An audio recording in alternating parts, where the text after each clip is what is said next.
Hey everybody, so welcome to instructional video on Spinart, and this is making the Spinart contraption that's going to spin your stuff, and that is Ben. So before you do this, you need to do the activity for making liquid paint. Making liquid paint will give you your little jars of paint that you're going to use with your Spinart. Alternatively, or also, you can use your markers, your Crayola markers. In this video, I don't have my Crayola markers.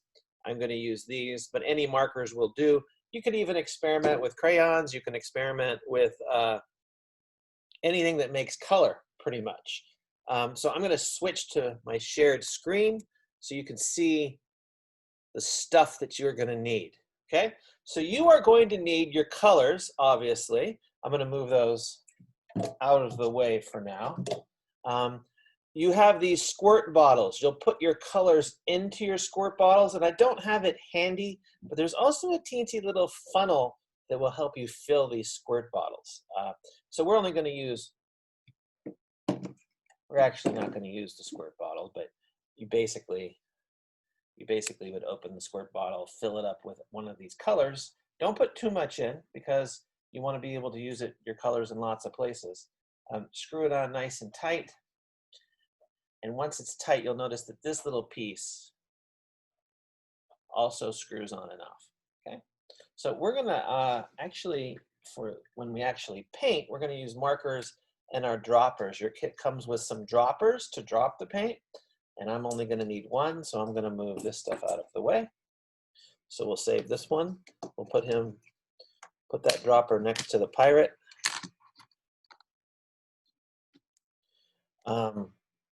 So to build your contraption, to build your device, well, first, you can use pretty much any paper on your Spinart machine, but we've also given you some paper plates that are circular, so I'm going to put those aside for now. We're going to use those in a moment.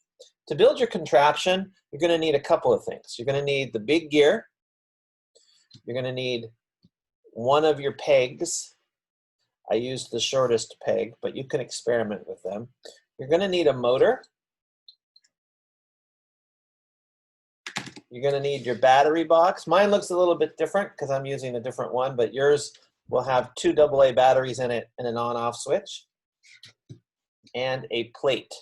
Now, in your Wigglebot, you have these pieces, the motor, the gear, so you will have to take apart your Wigglebot a little bit because you're going to use the same motor that you used in your Wigglebot to make this. And you can go back and forth between the two. So let's get started. The base is going to function as our base. In a base plate, the 4 corners are tighter than all the other holes. So this peg will slide in and out. And we don't want it to slide in and out. We want it to be strong. Okay, so we're going to put that in the corner.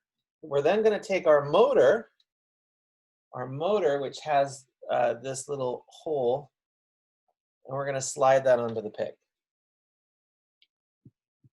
So now we have our motor attached to a base, and we're going to take our gear and put it right on top of the motor.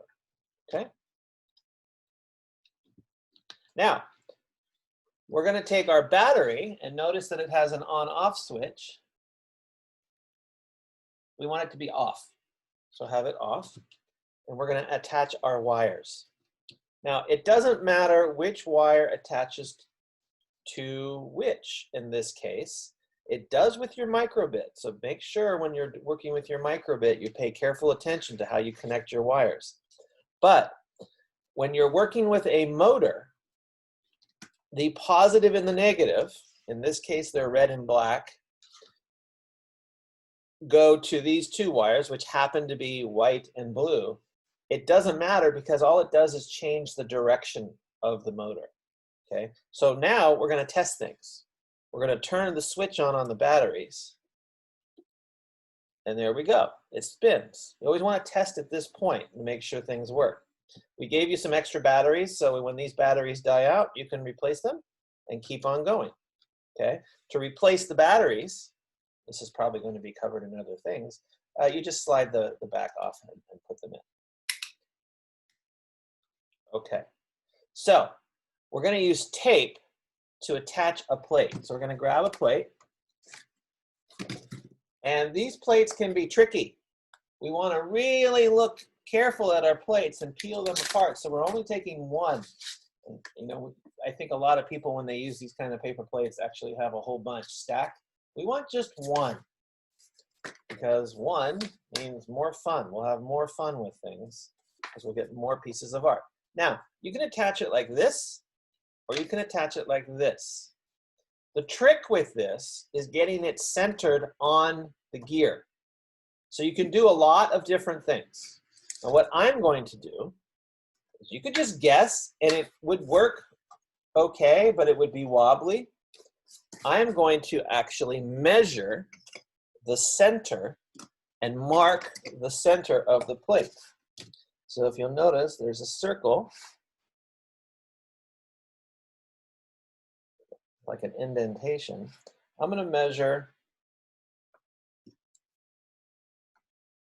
that distance, and that distance is, looks like it's 3 3/8. So if I take half 3 3/8, comes out to just over 1 5/8. So I'm going to measure 1 5/8. Now, for the astute individuals in the crowd, you may have noticed that I only measured from one side. If I do that, my little dot is going to be off a little bit. I'm going to measure this way, and it looks like I did a pretty good guess. So that dot would be the middle. It's still tricky because it's upside down, but you'll see in a moment how we're going to do this. So I'm going to take a piece of tape, masking tape, the thin one, is what I'm using. You have lots of different types of tape. You could do different tape if you want. And what I'm doing is I'm rolling the tape over on itself and kind of making a double-sided sticky tape, okay? And I'm going to put it right like that. And it doesn't have to be perfect. In fact, it's okay if it isn't perfect, because your art might be more interesting.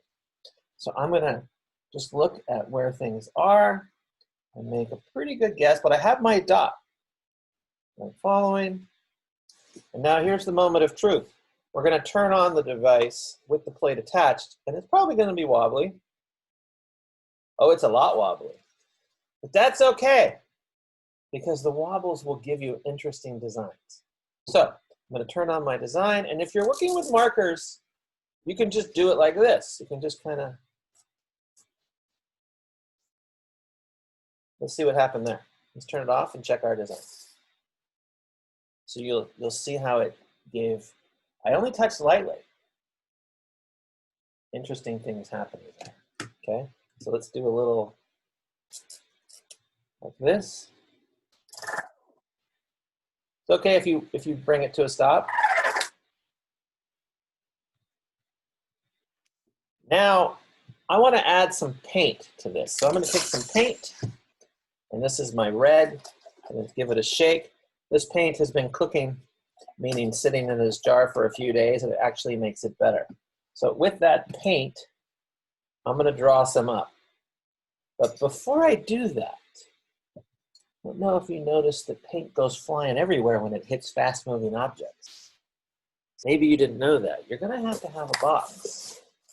You're going to have some kind of thing to put your device in. So I'm going to put my whole device inside this box. And I'm making it so that the plate is far away. And my box might not be big enough. Let's see what happens. Oh, no, it's big enough. Now, and you know what? What I'm going to do also is I'm going to actually put a piece of tape on the base inside the box, because it moved a little bit and then rubbed into the box. I don't know if you heard it or not. I'm going to turn this on. Still moving a little bit.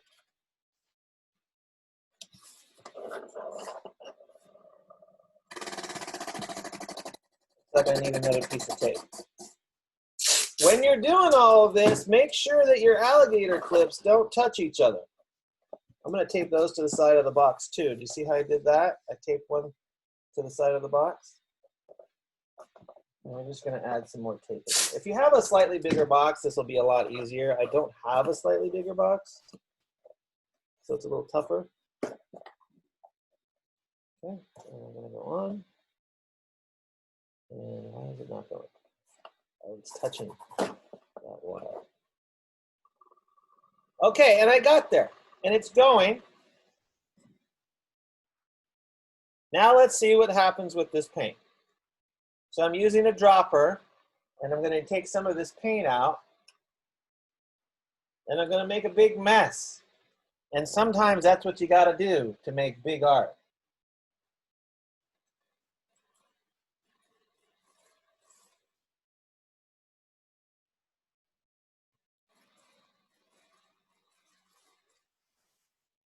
All right, I'm really curious what's going on here.